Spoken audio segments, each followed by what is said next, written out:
This is The World Now, bringing you everything you need to know from around the globe. U.S. President Donald Trump said the United States will very shortly begin targeting drugs entering the country by land, expanding his administration's anti-narcotics campaign. Trump told reporters on Tuesday that the move follows U.S. military strikes on suspected drug boats in the Caribbean Sea and Pacific Ocean, which he said has sharply reduced drug trafficking by water. He said land routes are now the focus, but did not name any country involved in the trafficking. Trump's remarks come as U.S. military forces seized a seventh oil tanker linked to Venezuela on Tuesday. The U.S. Justice Department has served 6 grand jury subpoenas to Minnesota state and local officials as part of an investigation into alleged obstruction of federal immigration enforcement. Those subpoenaed on Tuesday include Democratic Governor Tim Walz, the Attorney General, and the mayors of Minneapolis and St. Paul.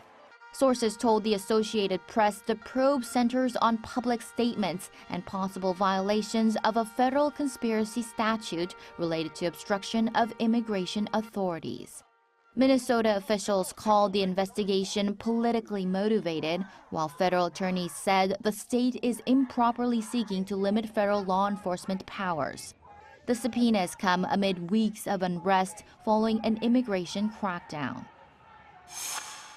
Iranian authorities have reportedly shut down 40,000 Starlink satellite internet terminals, tightening information controls following weeks of anti-government protests.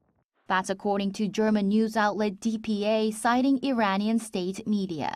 Officials have not clarified whether the devices were physically seized or remotely deactivated, but the move comes despite earlier promises to gradually restore internet access. Iran is now reportedly pushing to permanently restrict global internet access to a small group of government-approved users, while the broader population remains confined to a state-controlled domestic network.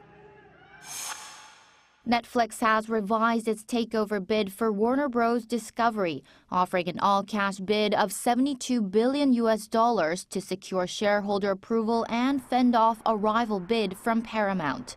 The revised deal released on Tuesday keeps the price at $27.75 per share, removes stock components, and aims to speed up a shareholder vote expected as early as April.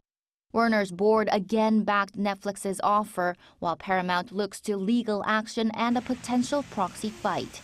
Analysts say whichever deal prevails will face intense antitrust scrutiny and a prolonged regulatory review.